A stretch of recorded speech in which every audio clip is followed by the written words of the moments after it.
My name's Jess. I've always been the kind who gets things done on her own. By the time I was 33, I was deep into my career, not even thinking about settling down, despite the occasional admirer. But, as they say, life happens when you're busy making other plans. It was a regular Wednesday evening, and I was about to head home from work when my car decided it had other ideas. There I was, stranded in the office parking lot, hood up, hands on my hips, cursing under my breath at the smoking engine. That's when Tom walked over. I noticed him a few times around the lot. He worked in another part of the building. Tall, with a kind of quiet confidence about him, he had that look that said he could handle just about anything. "Car trouble?" he asked, an eyebrow raised as he approached. "You could say that," I replied, trying not to show my frustration. "It just started making this awful noise, and then smoke everywhere." Tom chuckled, which normally would tick me off, but there was something genuine about it that kept me calm. "Mind if I take a look?" "Be my guest." I gestured towards the open hood. "I'm Jess, by the way." "Tom," he said, extending a grease-free hand, surprisingly. "Let's see what's going on with this old beast." He poked around for a minute, then straightened up, wiping his hands. "It's your alternator, I'd bet my last dollar on it. You're not going anywhere tonight unless you get it towed." "Great, just my luck." "Fantastic," I sighed. "Thanks for the diagnosis." Tom laughed again, pulling out his phone. "I've got a buddy who owns a shop not too far from here. Let me call him and see if he can help us out." While he talked on the phone, I couldn't help but notice how easy it was to just stand there with him. It wasn't like me to feel comfortable with a stranger so quickly. "All right, he can tow your car tonight, and he'll look at it first thing tomorrow. I can give you a lift home if you need," Tom offered after he hung up. I hesitated for a moment. Mom always said not to get in cars with strangers, but then again, I wasn't exactly a kid anymore. "Sure, that'd be great. Thanks, Tom." "No problem. Just trying to be helpful," he said with a smile. "Besides, it's not every day I get to rescue a damsel in distress." "Whoa there, cowboy." I shot back playfully, "I'm no damsel, and I'm not in distress. I just have a stubborn car." "Noted." Tom grinned as we walked to his car. Stubborn car, tough owner. The drive was short but filled with easy conversation. We talked about work, our favorite places to eat around town, and some of the crazy experiences we had at our jobs. It was refreshing to talk to someone so normal. When he dropped me off at my apartment, he handed me a business card. "In case you need a ride to the shop tomorrow, or if your car gives you more grief." I took the card, a small smile playing on my lips. "Thanks, Tom. Maybe I'll call you, and not just for car troubles." He winked as he drove off, leaving me there with a weird feeling in my stomach. Excitement? Maybe. For the first time in a long while, I was actually looking forward to what tomorrow might bring. After Tom and I met, things moved pretty fast in a good way. He was open right from the start, which I respected a lot. But as we got closer, he started to share more about his family dynamics, and it wasn't the pretty picture I was used to growing up with. Tom's older brother, Mike, had always been the golden boy in the eyes of their parents, especially their mom, Linda. According to Tom, Linda doted on Mike, always talking him up as the smartest and most successful. Mike got more attention, more praise, and yeah, more of everything else too. Tom seemed to have made his peace with being the second fiddle, but for someone like me, who came from a family where love and fairness were a big deal, it was hard to swallow. I remember telling Tom, "It's not right, you know. You're just as great as anyone, Mike included." Tom just shrugged, a little uncomfortable. "That's just how it is, Jess. I've dealt with it. Let's not make waves, okay?" The first time I met Linda, it was clear she wasn't thrilled about me. It wasn't anything she said outright, it was more the way she talked about Mike in front of us, barely acknowledging Tom's achievements. "Mike just got promoted again. Can you believe it? We're so proud," she'd gush, while Tom just nodded along. Despite all that, I still tried to make a connection, but it felt like hitting a brick wall. Eventually, I realized maybe Tom and I were better off without trying so hard to win them over. 2 years down the line, Tom and I decided to tie the knot. It wasn't a big affair, just something small, with a few close friends and family. Mike, surprisingly, was genuinely happy for us, which was more than I could say for Linda and her husband. They showed up, sure, but there wasn't much joy in their congratulations. At the reception, I caught Linda boasting to another relative about Mike's latest business venture, loud enough for nearby tables to hear. I was mingling nearby with some of our friends when Tom caught my eye, a look of resignation on his face. I walked over to him, squeezing his hand. "Hey, let them talk about whatever. Today's about us, right?" I whispered. "Right." Tom nodded, giving me a small smile. "Thanks for putting up with all this, Jess." When Mike and his wife welcomed their first child, a boy, the entire family went all out. I mean, it was like a royal celebration. Linda threw a huge bash, balloons, cake, the works. Her social media was on fire with photos and posts about being the world's happiest grandma. The love and pride she poured into that event were obvious to anyone who saw it. A year later, Tom and I had our little Emily, and the contrast in Linda's reaction couldn't have been starker. There was no big party, no social media fanfare. Honestly, it stung more than I thought it would. When Linda called to congratulate us, her voice carried that formal tone reserved for acquaintances, not family. "Congratulations, Jess, Tom.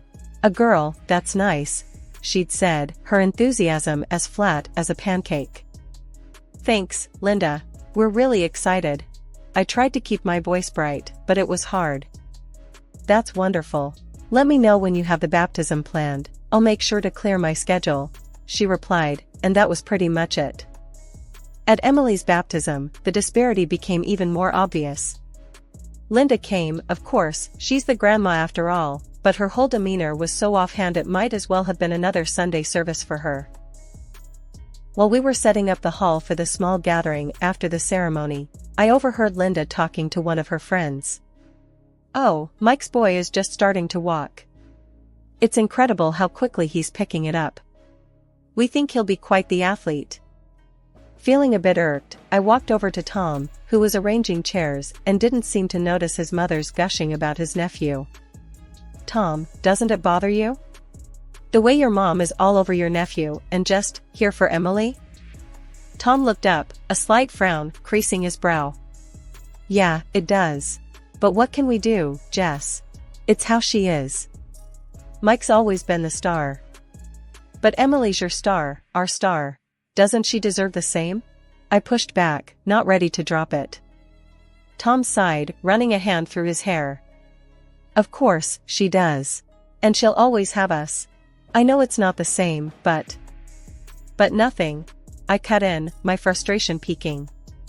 "She should care more, Tom. It's not fair to Emily." "You think I don't know that? But confronting my mom, it's just going to make things worse. She won't change," he said, almost pleadingly. As the day went on, I tried to shake off the feeling of disappointment. I focused on our friends and the part of the family that was thrilled for us. Emily was a bundle of joy, oblivious to the adult tension swirling around her. Post-baptism, we had a little party back at our place. Linda stayed a bit, mostly keeping to herself or chatting with Tom's dad, who seemed to be trying to make up for his wife's lack of enthusiasm by being extra cheerful. As Linda was leaving, I decided to try one more time. "Linda, we missed seeing you with Emily today. She's getting so big already, isn't she?" Linda paused, her keys in hand, and actually looked at me for a moment. "Yes, she is. Time flies. Well, take care of her.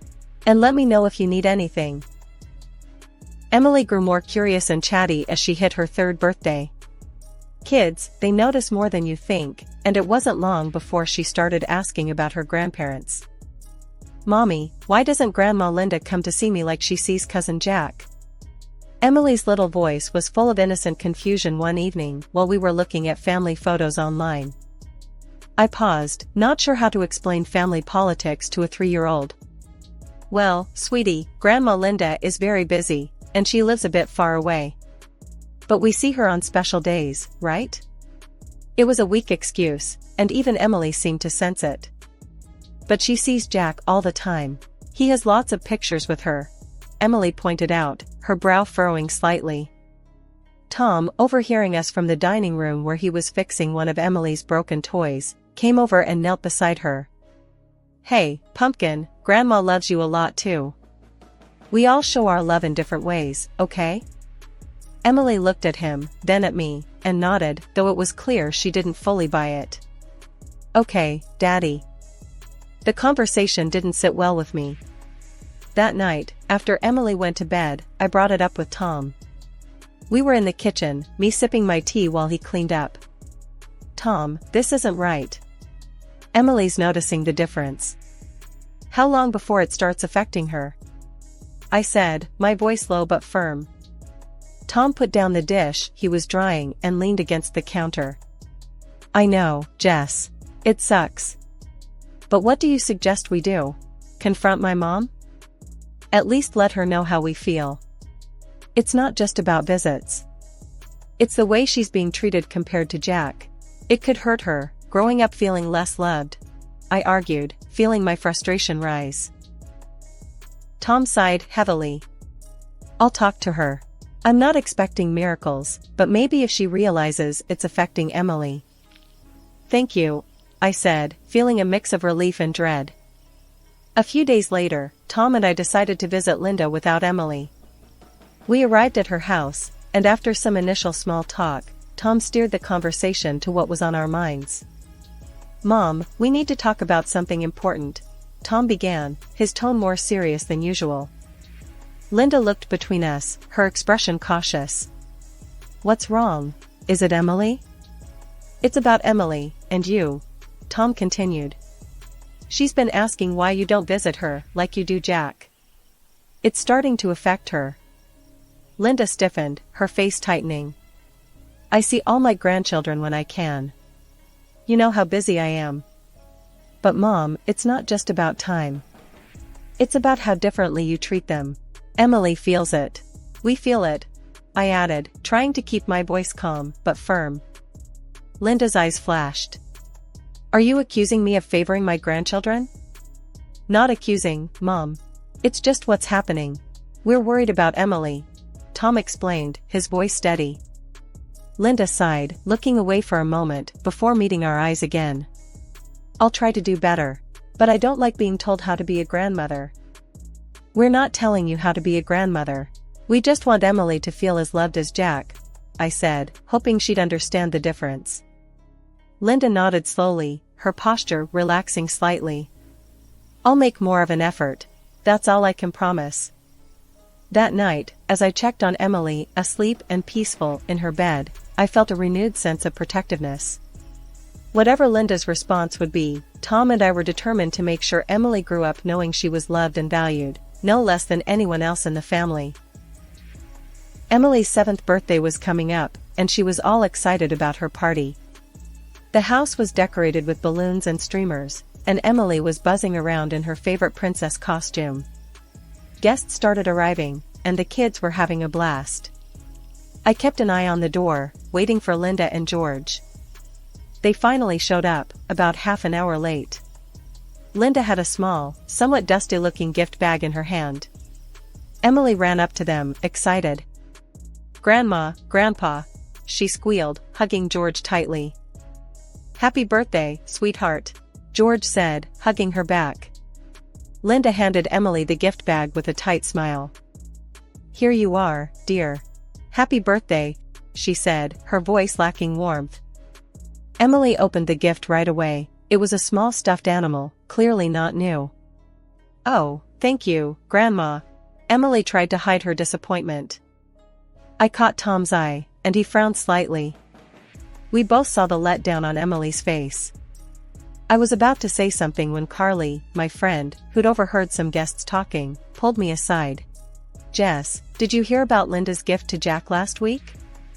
A whole space-themed party with a professional telescope and all. And Emily gets that? Carly nodded towards the stuffed animal. I clenched my fists, feeling my face heat up. I can't believe this. Every time, Carly. It's like she does it on purpose.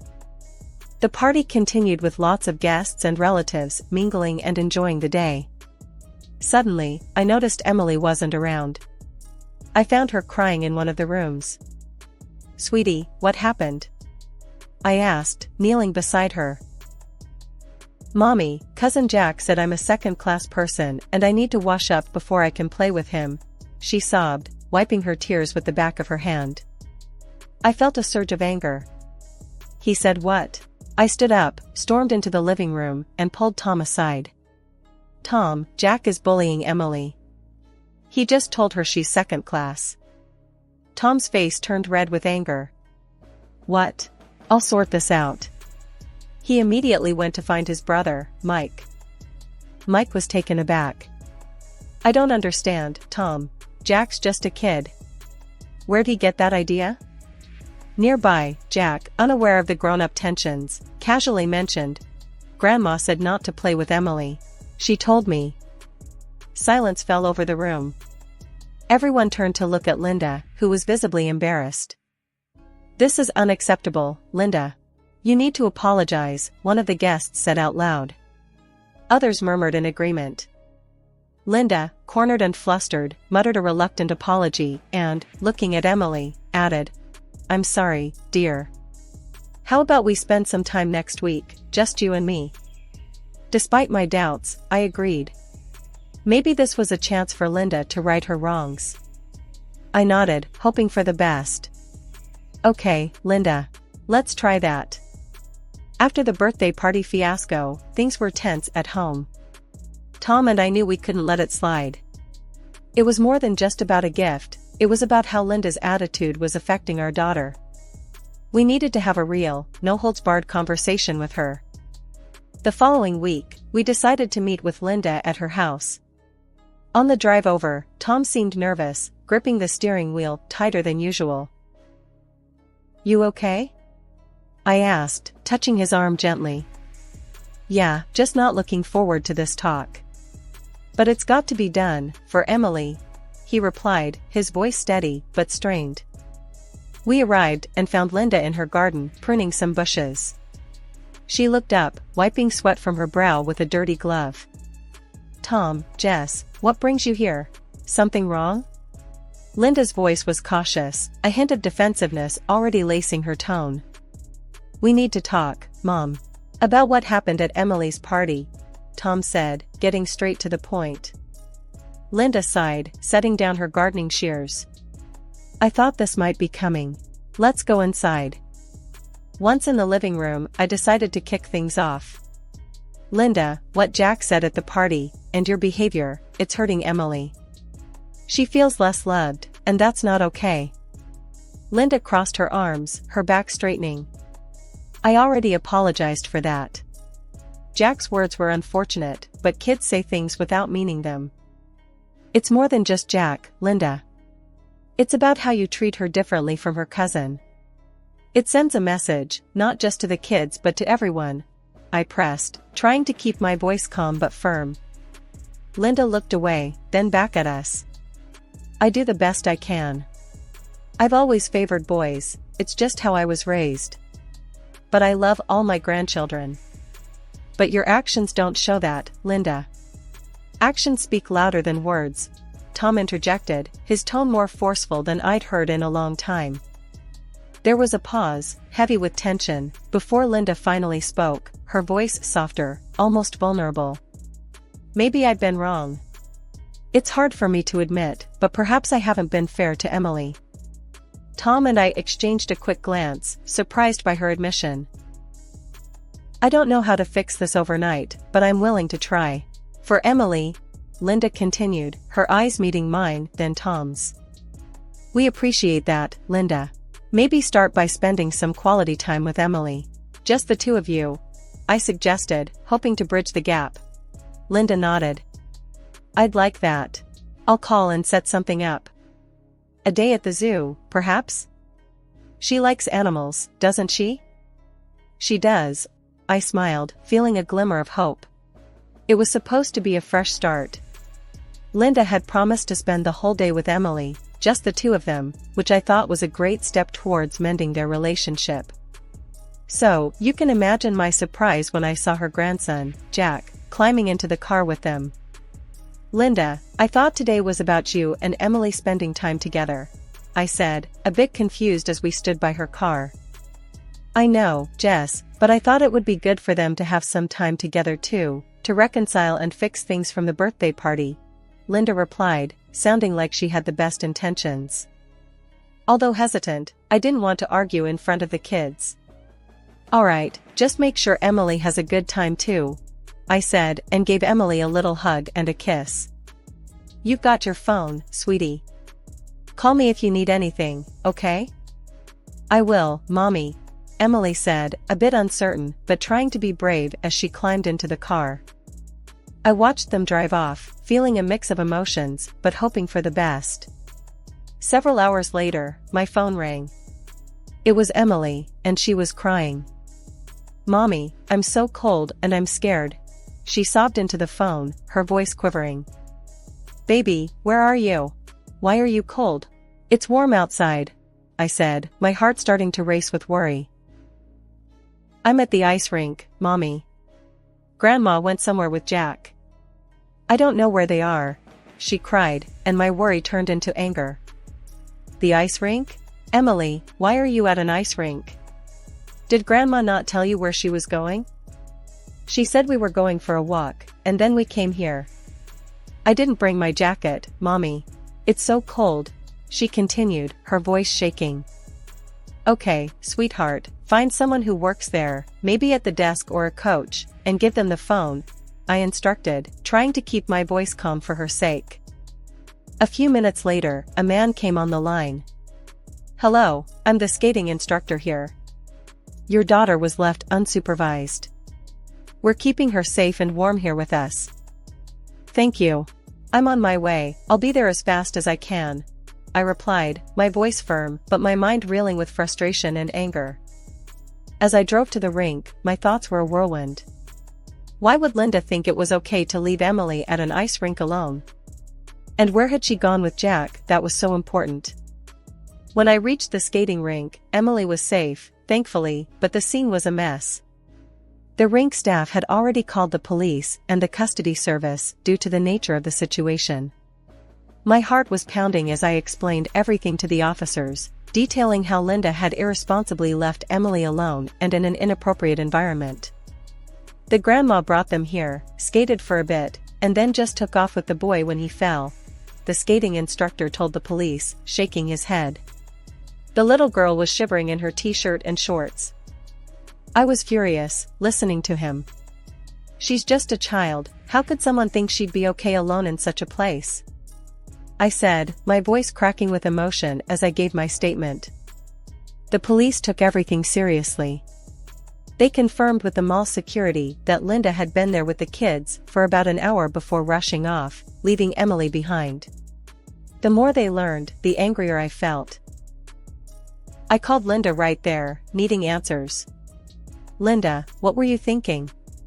Emily could have been seriously hurt. Jack was hurt, he needed me. Emily was fine when I left," Linda responded, her tone dismissive as if it was a minor oversight. "Fine? You left her alone, Linda." She was freezing and terrified. I snapped back, hardly believing her lack of concern. After hanging up with Linda, I called Tom to tell him everything. He was livid, beyond upset. "This is unforgivable, Jess. I'm going to make sure this gets handled properly," he said, his voice firm and resolute. The fallout was immediate and severe. The police conducted a thorough investigation, and Linda was fined heavily. Due to the circumstances, she was also barred from any unsupervised visits with Emily. When Tom's brother, Mike, heard about what had happened, he and his wife were appalled and pulled back from Linda, condemning her actions outright. Tom's dad, George, also got involved, upset about the entire situation. "I'm sorry, Tom. I should have stepped in sooner. I followed her lead for too long," he confessed one evening over the phone. He even mentioned that this strain had pushed him to consider a divorce, unable to align with Linda's actions and attitudes any longer. It seemed the whole family dynamic was unraveling because of this incident. Through all this, my resolve only strengthened. Watching how everything unfolded made it clear to me that as a parent, my first and most important job was to protect Emily. I promised myself and her that I'd always be her advocate and shield, no matter what.